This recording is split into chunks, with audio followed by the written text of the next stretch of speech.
Okay, what is mean instance initializer block, क्या होता है? ओके, तो बेसिकली जो इंस्टेंस इनिशियलाइजर ब्लॉक है, समटाइम हमें क्या होता है कि कुछ वेरिएबल्स के वैल्यू सेट करने पड़ते हैं, असाइन करने पड़ते हैं डायरेक्टली ऑब्जेक्ट क्रिएट करने से पहले, मीन्स उसको इंस्टेंस इनिशियलाइजर ब्लॉक बोलते हैं।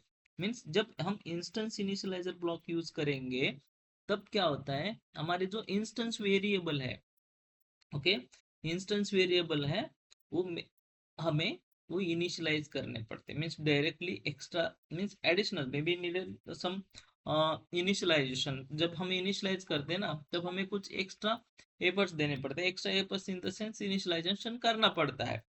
जब हम इंस्टेंस इनिशियलाइजर ब्लॉक अगर यूज करेंगे, कैसे होता है sir instance initializer block? Okay, तो हम उसको मोस्ट प्रोबेबली सिंपल ब्लॉक बोलते हैं, block. Okay, so for example let me first explain what exactly it's happen. Okay, तो हमारा जो ब्लॉक होता है कैसे यूज होता है? ओके, तो जब भी हमारे पास अगर फॉर एग्जांपल दो वेरिएबल्स, ओके, दो वेरिएबल्स हैं, या कुछ वेरिएबल्स को हमें डायरेक्टली इनिशियलाइज करना है, तो इंस्टेंस के जो वेरिएबल है उसको इनिशियलाइज करने के लिए हम क्या करेंगे, जो इंस्टेंस इनिशियलाइजर ब्लॉक है वो यूज करेंगे। सर कैसे? Let me do that, let me create the package first। यहाँ पे कोई वेरिएबल नहीं, हमें चाहिए इंस्टेंस इनिशियलाइजर ब्लॉक, राइट?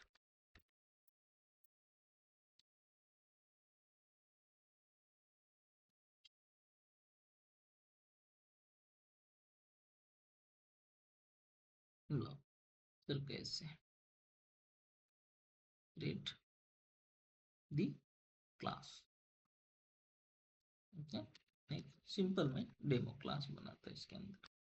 इस डेमो क्लास के अंदर हम एक वेरिएबल डिफाइन करते हैं इंट, सपोज आईडी, आईडी नाम का वेरिएबल है।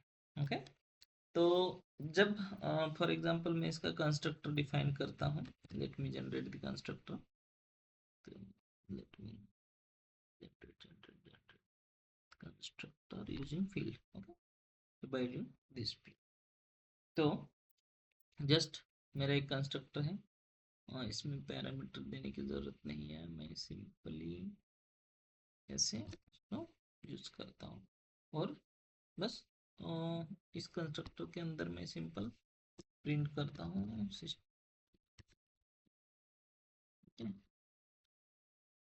सिसआउट, जस्ट प्रिंटिंग और आईडी, आईडी, आईडी,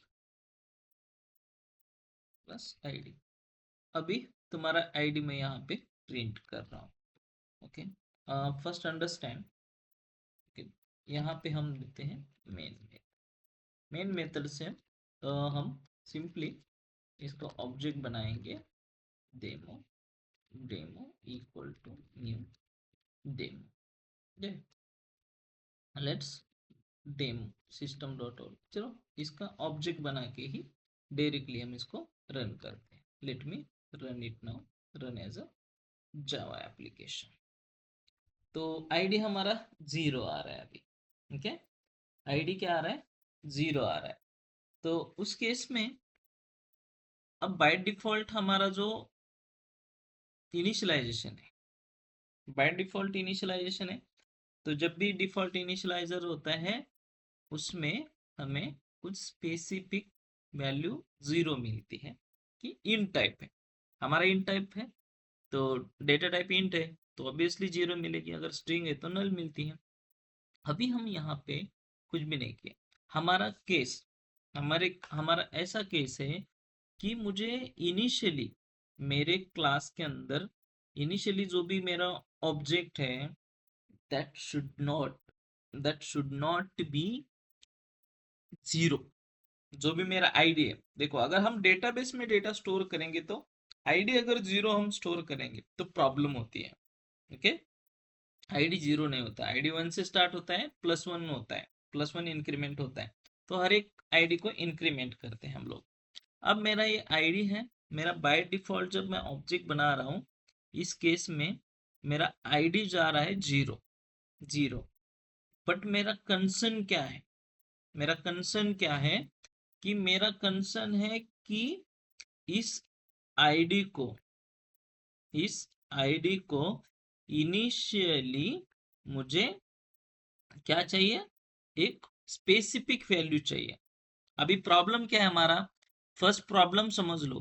प्रॉब्लम है कि अगर हम एक आधा इंस्टेंस वेरिएबल डिफाइन करेंगे, उस इंस्टेंस वेरिएबल को हम जब भी कॉल करेंगे, ऑब्जेक्ट बना के हम जब ऑब्जेक्ट उसका कॉल होगा, इनवोक होगा हमारा क्लास, या फिर उसका कंस्ट्रक्टर इनवोक होगा, तो उस केस में उसका बाय डिफॉल्ट वैल्यू 0 जा रहा है, बाय डिफॉल्ट वैल्यू 0 जा रहा है।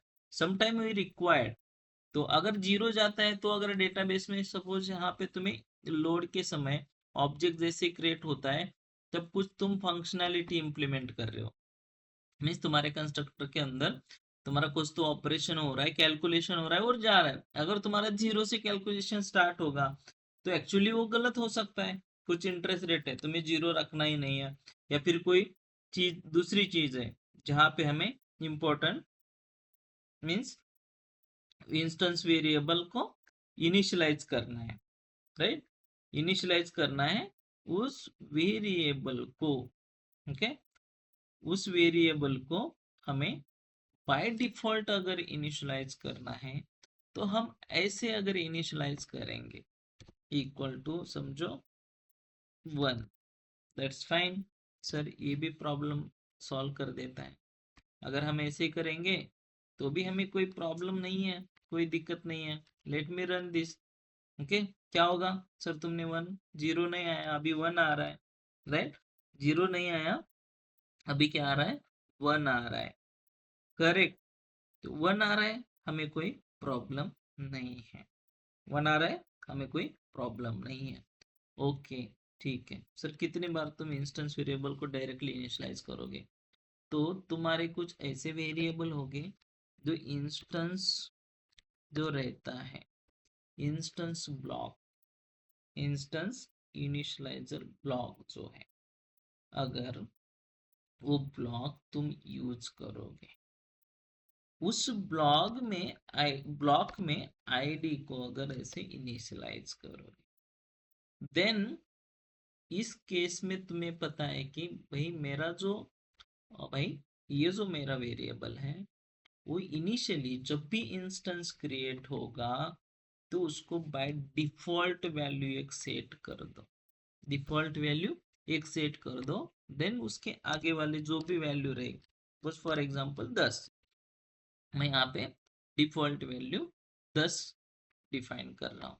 अभी अगर तुम देखोगे तो तुम्हें ये 10 डिस्प्ले हो रहा है, 10 क्या हो रहा है, डिस्प्ले हो रहा है।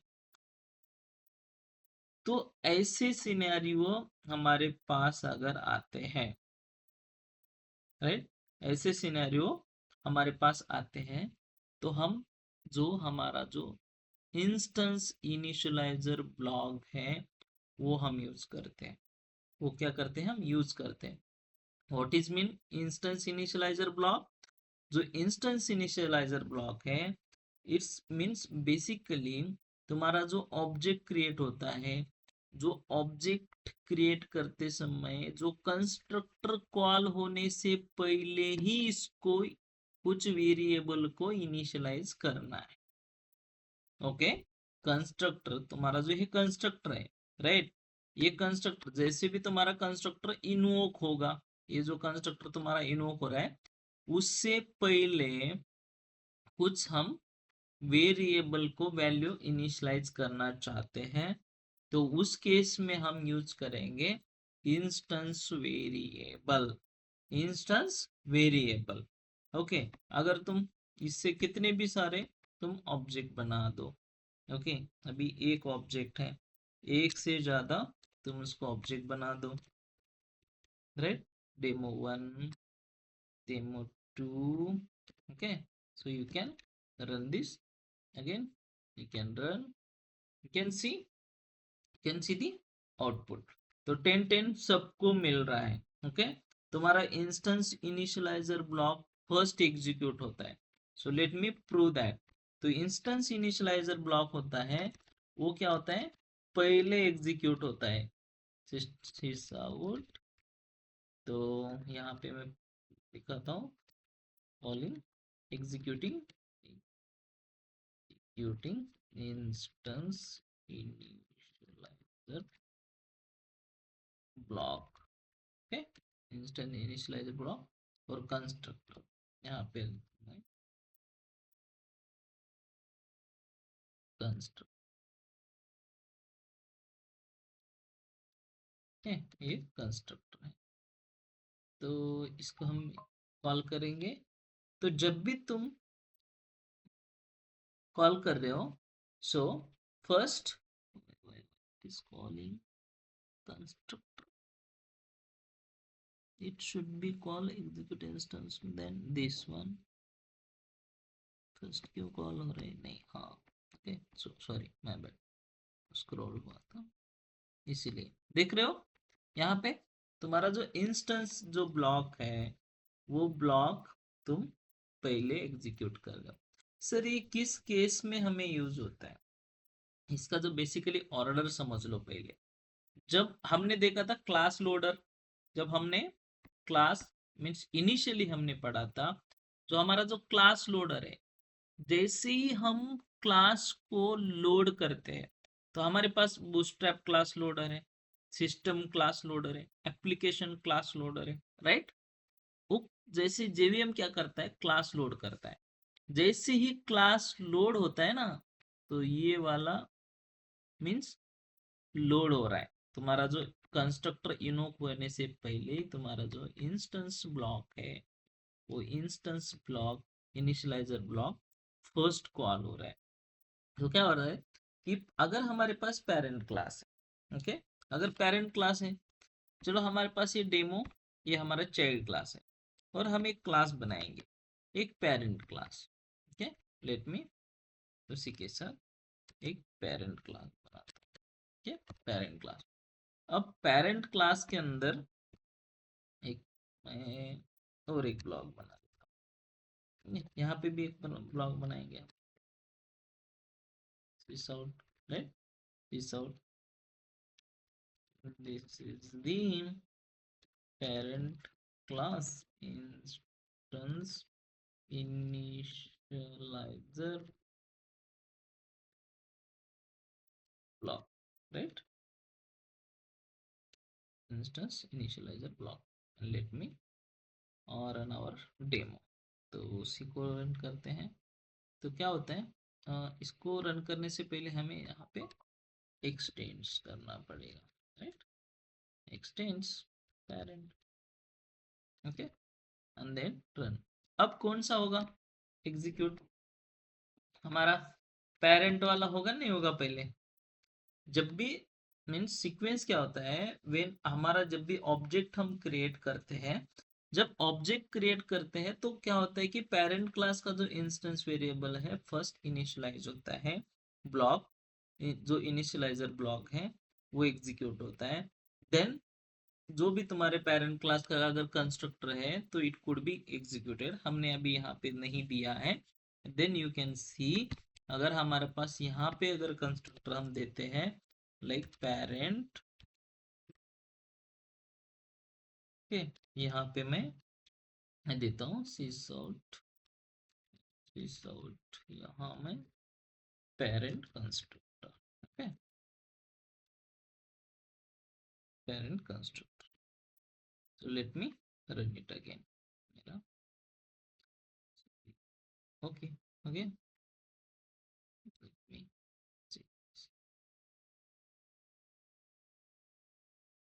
हुआ, यहाँ से इसको ऐसे रन कर,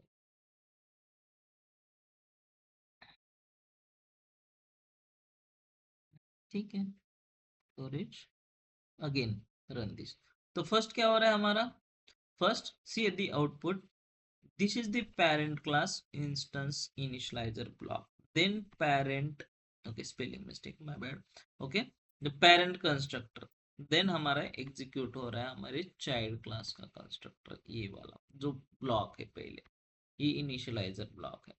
तो जब हम इनिशियलाइजर जो इंस्टेंस इनिशियलाइजर ब्लॉक यूज करेंगे, जो इसका जो ऑर्डर होता है एग्जीक्यूशन ऑर्डर, पेरेंट का जो इनिशियलाइजर ब्लॉक है वो एग्जीक्यूट होगा, देन पेरेंट क्लास का कंस्ट्रक्टर पहले एग्जीक्यूट होगा, देन चाइल्ड क्लास का इंस्टेंस इनिशियलाइजर ब्लॉक एग्जीक्यूट होगा, देन चाइल्ड क्लास का कंस्ट्रक्टर एग्जीक्यूट होगा। तो इसका जो ऑर्डर है, ओके, पेरेंट एंड चाइल्ड का, तो इस तरह से हमारा एग्जीक्यूशन होता है। सो हमें इसकी जरूरत क्यों है? फर्स्ट, बराबर है, हमने पहले, मैंने तुम्हें प्रॉब्लम समझाया, हर एक चीज का पहले प्रॉब्लम समझ के लो, जो प्रॉब्लम है उस प्रॉब्लम का सॉल्यूशन चाहिए हमें, करेक्ट। तो हमारे इस कोड में, अगर नॉर्मल कोड में हमें प्रॉब्लम क्या थी कि अगर हमारे पास कोई ऐसे वेरिएबल्स है, इंस्टेंस वेरिएबल, जो हमें डिफॉल्ट वैल्यू चाहिए बिफोर क्रिएटिंग द ऑब्जेक्ट, मुझे ऑब्जेक्ट क्रिएट करने से पहले कुछ वैल्यू चाहिए। ओके, मैं रियल टाइम पे आता हूं, तब मैं समझाता हूं, पहले ये ध्यान में दो कि मुझे कुछ ऐसे वेरिएबल चाहिए, रियल मीन्स मुझे इनिशियलाइज करने हैं कुछ ब्लॉक के अंदर। तो उस केस में फर्स्ट मैं इनिशियलाइजर ब्लॉक को यूज करूंगा, इंस्टेंस इनिशियलाइजर, जो कि मेरे इंस्टेंस के वेरिएबल्स इनिशियलाइज कर रहे हैं, मुझे मैन्युअली वहां पे इनिशियलाइज करना पड़ेगा, जाके कहीं ऑटोमेटिक इनिशियलाइज नहीं हो रहे, मैं यहाँ पे इनिशियलाइज कर रहा हूँ, उसको कुछ असाइन कर रहा हूँ value, in the sense this is means initialisation.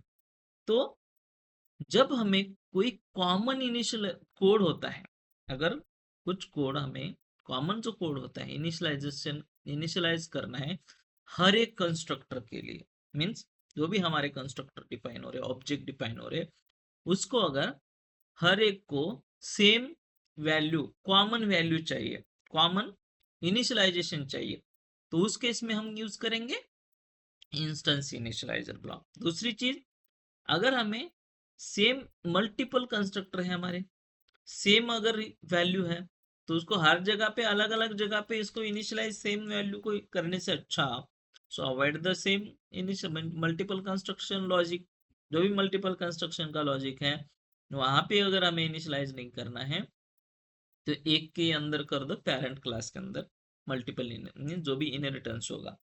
सो तो ये इनिशियली जो आइडेंटिकल सेटअप है हमें करना पड़ता है, तो उस केस में, इस केस में तुम इसको रेफर करोगे, इस केस में क्या करोगे, इसको रेफर करोगे, तो बेसिकली तुम्हारा जो इंस्टेंस इनिशियलाइजर वेरिएबल है तुम्हें यूज में आएगा।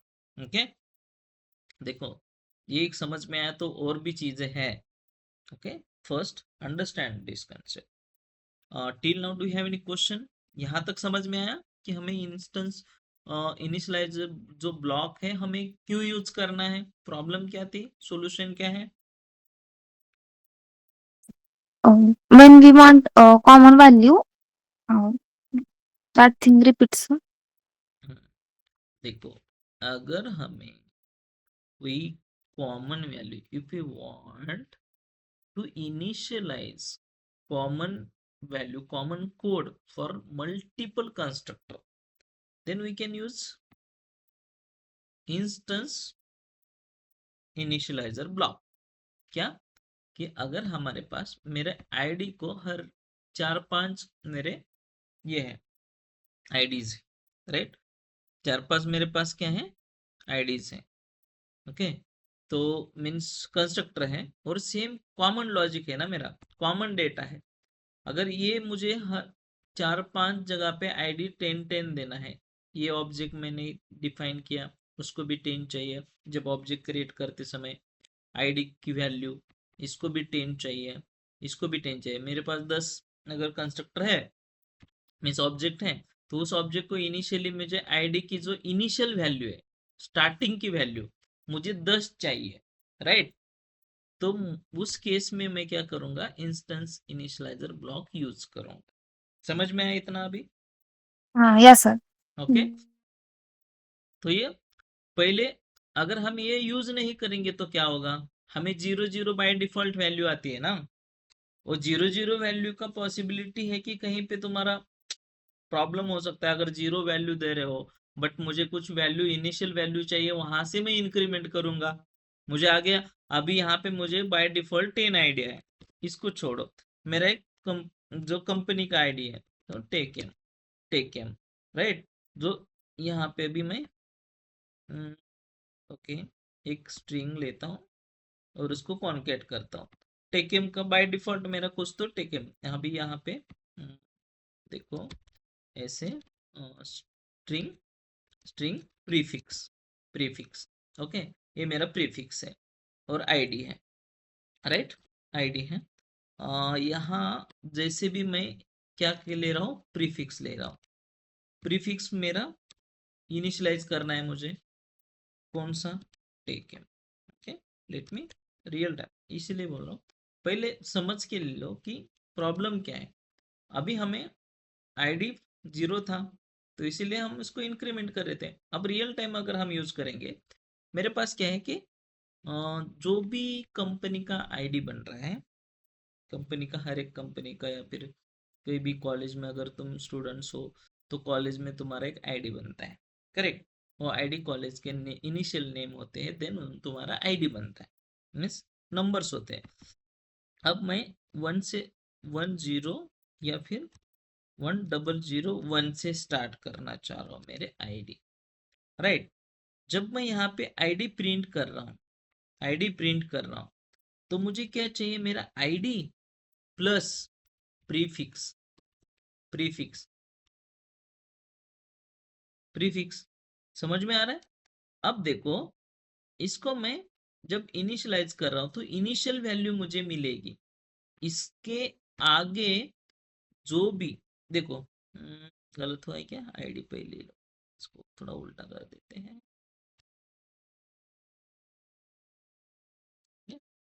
हाँ, तो जब भी कंपनी आईडी बना रही है तो देखो यहाँ पे आया आईडी बराबर, तो इनिशियली आया।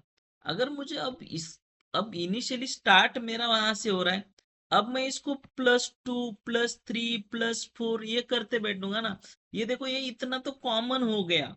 ये मेरा कॉमन लॉजिक है।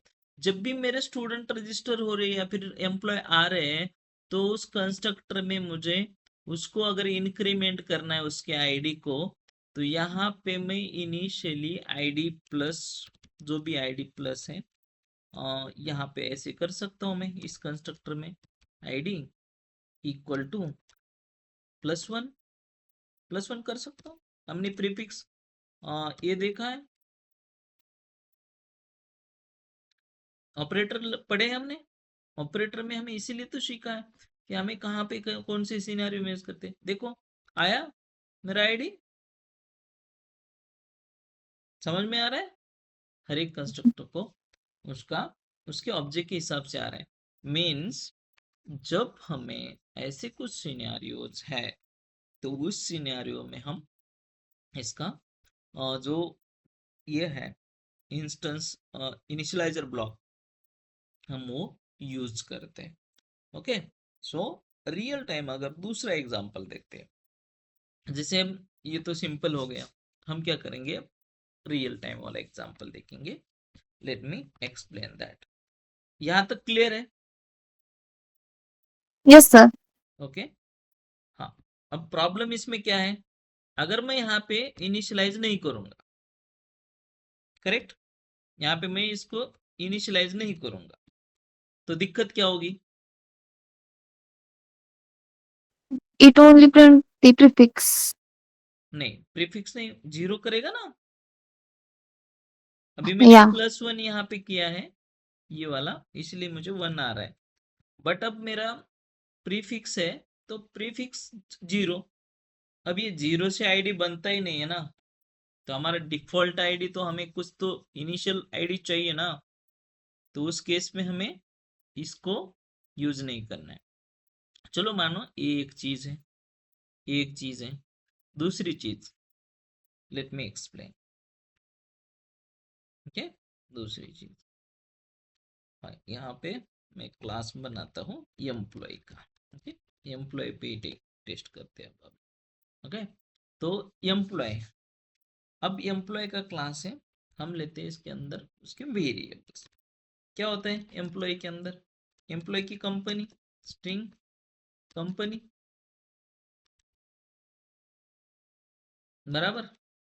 पहले तो उसकी कंपनी आएगी, कंपनी का नेम, देन क्या रहता है कंपनी का स्टेटस, कोई एम्प्लॉय है तो उसका, ठीक है, स्टेटस, कंपनी एक्टिव है डीएक्टिव है जो भी रहेगा, देन उसका आईडी, करेक्ट, देन उसका नेम, स्ट्रिंग नेम, ये चीजें हमारे पास एक आती है।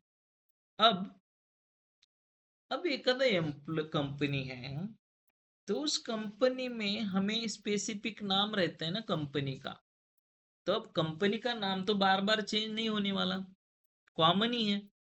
कितने भी ऑब्जेक्ट बनाओ तुम, तो एक नेम तो कॉमन ही रहेगा ना, रहेगा नहीं रहेगा?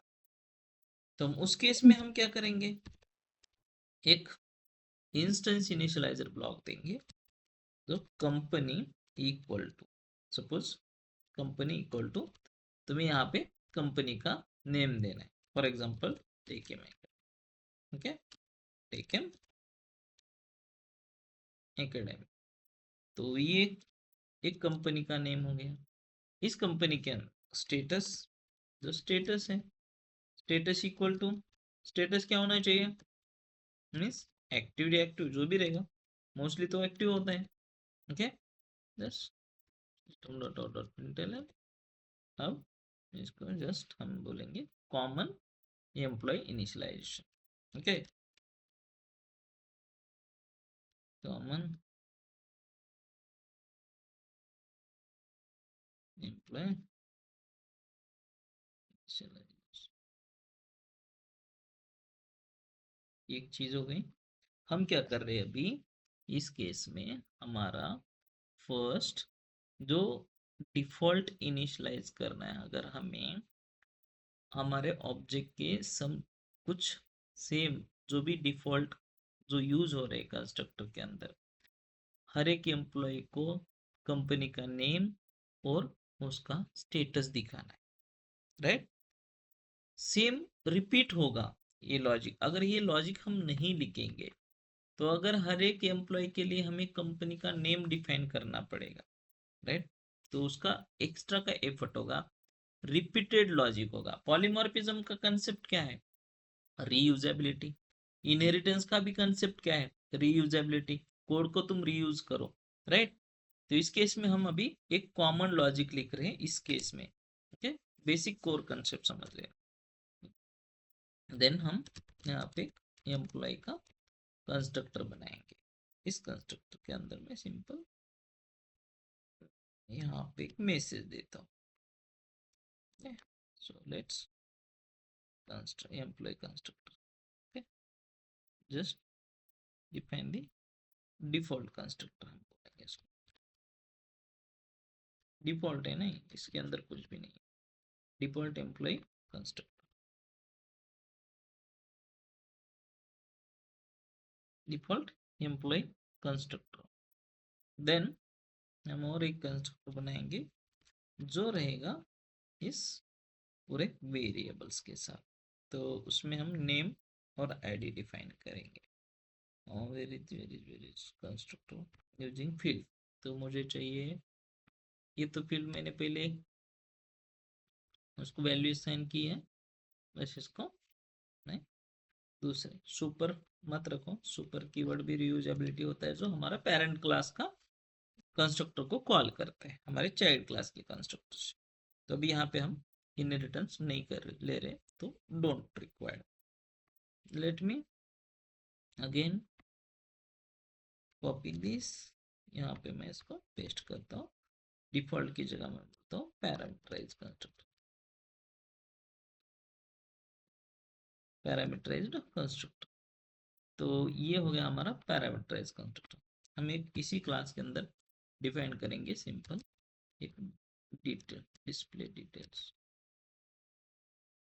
डिस्प्ले डिटेल्स नाम की मेथड, और इस मेथड के अंदर हम प्रिंट करेंगे details of the employ, okay, sys out,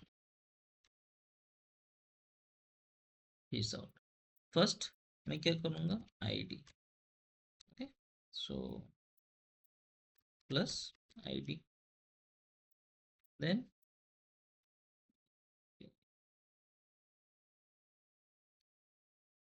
name and ID के बाद क्या रहेगा, नेम, यहाँ पे देखिए नेम, ओके, देन क्या है, कंपनी, कंपनी नेम और कंपनी, चलो कंपनी, और क्या है कंपनी का स्टेटस, स्टेटस, तो ये क्या है स्टेटस, तो हम ये प्रिंट करेंगे। अब हमें मेन मेथड से, सिंपल एक मेन मेथड है, तो उसे हम एम्प्लॉय का ऑब्जेक्ट ऑब्जेक्ट बनाएंगे, emp1 equal to new emp। अब हमारे पास फर्स्ट क्या है, without parameterize constructor, okay, first हम क्या कर रहे हैं, विदाउट पैरामीटराइज कंस्ट्रक्टर को कॉल कर रहे हैं एम्प्लॉय1 को, और हमारी डिस्प्ले मेथड को हम क्या करेंगे, कॉल करेंगे। देखो अब इस केस में क्या होता है, okay, late me run this application. First हमें डिफॉल्ट कंस्ट्रक्टर कॉल होगा। देखो यहाँ पे तुम्हें जो कॉमन एम्प्लॉय इनिशियलाइजर हुआ है, जो यहाँ पे right common employ initializer call हुआ है, और डिफॉल्ट एम्प्लॉय कंस्ट्रक्टर भी कॉल हुआ है।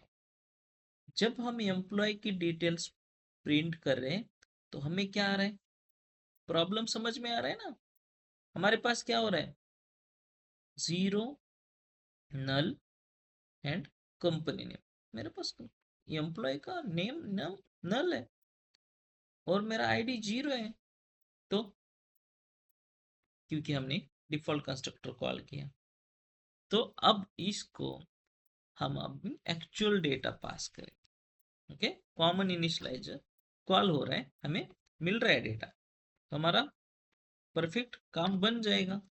तो मैं अभी एक्चुअल एम्प्लॉय क्रिएट करूंगा, एम्प्लॉय emp2, चलो ठीक है, emp2 equal to new employ.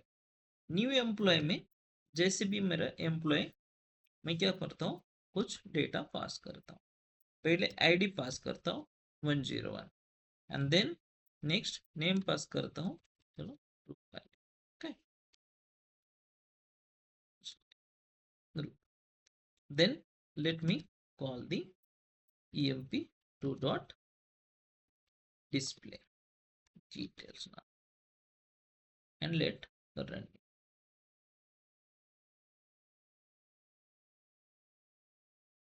maybe इसको मैं थोड़ा comment, I don't want to call this more clarification। आया, कॉमन एम्प्लॉय इनिशियलाइजेशन हुआ, हमारा पैरामीटराइज्ड कंस्ट्रक्टर कॉल हुआ है, और जैसे पैरामीटराइज्ड कंस्ट्रक्टर कॉल हुआ तो उसके अंदर जो हमारी आईडी है ये हमने जो पास की है, और नेम जो है यहाँ पे आ रहा है विथ दिस डिटेल। अब सर दूसरा एम्प्लॉय बना दो, दूसरा एम्प्लॉय पास करो ना, पहले तो नल आया, ठीक है, हमने भेजा ही नहीं था कुछ। अब employ 3, okay, emp3 equal to new employ, okay, employ. अब इसके अंदर फिर से तुम्हें क्या करना है, 102, then you can pass the Rahul, right, Rahul.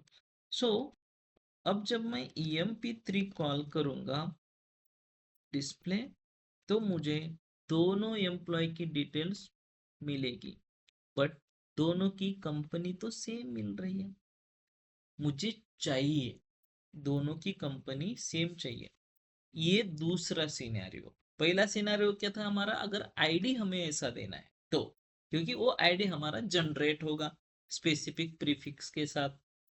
दूसरी चीज, हमें यहाँ पे हमारी हर एक एम्प्लॉय हमारे एम्प्लॉय है, एक कंपनी के अंडर एम्प्लॉयज है, उसको उस कंपनी का नाम हर समय जब भी डेटाबेस में स्टोर होगा या ऑब्जेक्ट क्रिएट करेंगे, फिर उसको हमें स्पेसिफिक कॉमन जो वैल्यू है, कॉमन जो इनिशियलाइजेशन है, वो इनिशियलाइज करना है, जो कि हमारी कंपनी नेम और स्टेटस वो कॉमन है, हर एक के लिए कॉमन है, राइट। तो ये यूज करो। तो इंस्टेंस वेरिएबल जो इंस्टेंस इनिशियलाइजर ब्लॉक है, हमें यहाँ पे यूज करना है।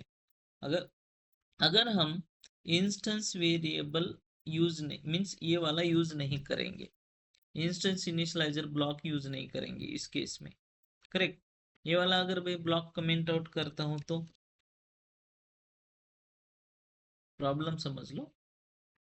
ये करता हूं, अभी मुझे नल वैल्यू आ रही है, आ रही है नहीं आ रही है, करेक्ट। हाँ सर, नल वैल्यू आ रही है। तुम्हें क्या करना पड़ेगा, विदाउट दिस भी होगा, विदाउट इंस्टेंस इनिशियलाइजर जो भी क्लास है उससे भी होगा। जो इंस्टेंस इनिशियलाइजर है block, without creating this means वो ब्लॉक नहीं है तो भी हम कर सकते हैं, हमें कोई दिक्कत नहीं है। कैसे कर सकते हैं, सी दिस, यहाँ पे लिखो स्ट्रिंग कंपनी, करेक्ट। देन दूसरा क्या है, स्ट्रिंग स्टेटस, करेक्ट। अब यहाँ पे क्या करो, this dot company equal to company, right. This dot status equal to status. हो गया। जब हम ऐसे करेंगे तो हमें हर बार कंपनी का सेम नेम भेजना पड़ेगा, ठीक है, एकेडमी, ओके, कॉमा जो भी है स्टेटस एक्टिव। अब ये दो चीजें मैं यहाँ पे भी दूंगा, मीन्स क्या हो रहा है, कोड रिपीट हो रहा है, मीन्स हमारे वैल्यू रिपीट जा रहे नहीं जा रहे कंस्ट्रक्टर को, यस सर। ओके। तो हमें ये क्यों बार बार भेजना है, जो हमारा काम यहाँ पे रिपीटेड नहीं चाहिए उसको यहाँ पे डाल दो, समझ में आया। कब यूज करेंगे हम, अगर ऐसा कुछ कोड है जहाँ पे हमें कॉमन फील्ड है, कॉमन वैल्यू जा रही है, कॉमन इनिशियलाइजेशन हो रहा है, तो उस केस में यार उसको ये दे दो, ये इंस्टेंस इनिशियलाइजर ब्लॉक दे दो, ओके। तो इसको हम ऐसे यूज करते हैं। और दूसरी चीज, इसी को स्प्रिंग बूट में भी बहुत अच्छी तरह से यूज होता है। जैसे कि तुम्हारा टाइम होता है, जब भी सिस्टम का टाइम होता है क्रिएटेड मीन्स, जब रियल टाइम में हम यूज करेंगे, किसने सपोज फॉर एग्जांपल मैं एक ऑब्जेक्ट मीन्स एक एम्प्लॉय का रिकॉर्ड क्रिएट कर रहा हूँ, तो मुझे रिकॉर्ड क्या चाहिए, क्रिएटेड बाय, किसने किया, एडमिन ने क्रिएट किया, एचआर ने किया, अकाउंटेंट ने किया, राइट। और उसका टाइम क्या है, उस केस में भी हमें वो चीज इनिशियलाइज होती है ना, प्री डिफाइन। और उसका जो टाइम है क्रिएटेड बाय, किसने किया, सिस्टम ने क्रिएट किया तो सिस्टम, एडमिन ने किया तो एडमिन, वो चीजें होती है। मीन्स कोई भी क्लास होता है जो बेसिकली, जो मॉडर्न जो इंटरप्राइज एप्लीकेशन डेवलपर है, मोस्टली कंस्ट्रक्टर प्रेफर करते हैं फील्ड इनिशियलाइजर डिपेंडेंसी इंजेक्शन के लिए, और लाइफ साइकिल का जो अनोटेशन है पोस्ट कंस्ट्रक्ट वाला वो यूज करते हैं। So over that we required this topic, this concept, got it? Yes sir. Do you have any question till now? No sir. Rahul no sir no. Sir, क्या हम ये जो इंस्टेंस ब्लॉक है, let मी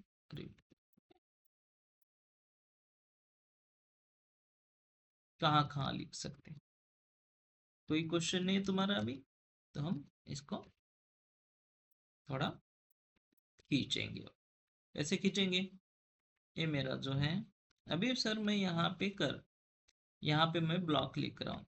sir क्या मैं block इसका जो order है यहाँ कहीं डाल दूं तो क्या होगा? अभी चलेगा नहीं चलेगा? मेरा इंस्टेंस जो ब्लॉक है, मुझे यहाँ पे अगर इसका ऑर्डर तुम कहीं पे भी अगर ऐड करते हो, तुम चाहे टॉप पे लगाओ या फिर बॉटम में लगाओ, क्लास के अंदर ही है, तो ये काम करेगा, तुम्हें कोई दिक्कत नहीं है। सर अगर इसी ब्लॉक को हम उठा के मेथड के अंदर डालते तो चलेगा? कोई मेथड है, सपोज फॉर एग्जांपल डिस्प्ले नाम की, डिस्प्ले की मेथड,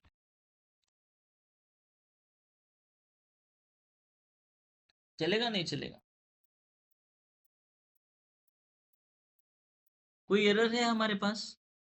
कोई एरर आ रही है क्या? हमें नो सर। कोई भी एरर नहीं आएगी। तुम इसको कंस्ट्रक्टर के अंदर भी ऐड कर सकते हो, मेथड के अंदर भी, ब्लॉक के ब्लॉक अंदर भी रख सकते हो। कोई प्रॉब्लम है यहाँ पे? Let me run it.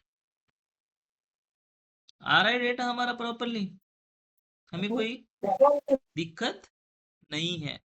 तो इसका जो प्लेस है, जो इंस्टेंस इनिशियलाइजर ब्लॉक का, तुम मेथड के अंदर भी रख सकते हो, बाहर भी रख सकते हो, क्लास के टॉप में, बॉटम में, और कंस्ट्रक्टर के अंदर भी अगर तुम रखते हो तो तुम्हें एरर नहीं देगा, तुम्हें एरर नहीं देगा, और तुम्हारा जो काम है वो बन जाएगा।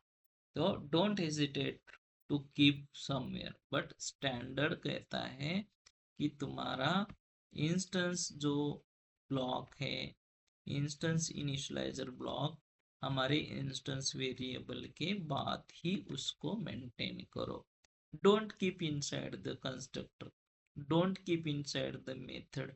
ओके, कोई जरूरत नहीं है, वैसे मत करना। सो ऑर्डर जो भी इंस्टेंस वेरिएबल का जो भी कंस्ट्रक्टर है, तुम कहीं पे भी अगर रखोगे तो there is a no issue, वहां पे कोई इशू नहीं है, वहां पे कोई प्रॉब्लम नहीं आएगी। कंपाइलर टाइम जो कंपाइल करेगा तो उसको कोई एरर थ्रो नहीं करेगा उस ब्लॉक के लिए। So don't worry. तो गलती से कहीं जाता है तो नो इश्यू, ओके, बट तुम्हें स्टैंडर्ड मेंटेन करना है। तो जैसे भी हम इंस्टेंस वेरिएबल डिफाइन करते, उसके साथ उसको इनिशियलाइज कर दो। This is the good way, good approach. Got it? तो जब हमारा ये कैसे एग्जीक्यूट होता है, मैंने पहले ही बोला है तुम्हें, इसका जो ऑर्डर ऑफ एग्जीक्यूशन है, पेरेंट से लेके चाइल्ड तक सीक्वेंशियली यूज एग्जीक्यूट होता है। Okay, yes sir. Okay, do you have any question, query on it? No sir. Then great. Okay then now हमारा जो भी ये है, जो पॉलीमॉर्फिज्म, ये भी पॉलीमॉर्फिज्म का एक कंसेप्ट है। जो हमारा कोवेरिएंट, ये जो भी रिटर्न टाइप है, वो भी हमारा पॉलीमॉर्फिज्म का कंसेप्ट है। डाउन कास्टिंग, अप कास्टिंग, वो भी हमारे पॉलीमॉर्फिज्म का कंसेप्ट है। पॉलीमॉर्फिज्म मीन्स एक के मल्टीपल फॉर्म हो रहे हैं, राइट? यहाँ पे भी सेम चीज है, हो रही नहीं हो रही है? एक ही ब्लॉक है, इसका मल्टीपल फॉर्म हम मल्टीपल जगह पे यूज कर रहे हैं ना, कॉमन चीज है ना, राइट? बेसिकली तो इसीलिए हम इसको इस तरह से यूज करते हैं। Got it? Yes sir.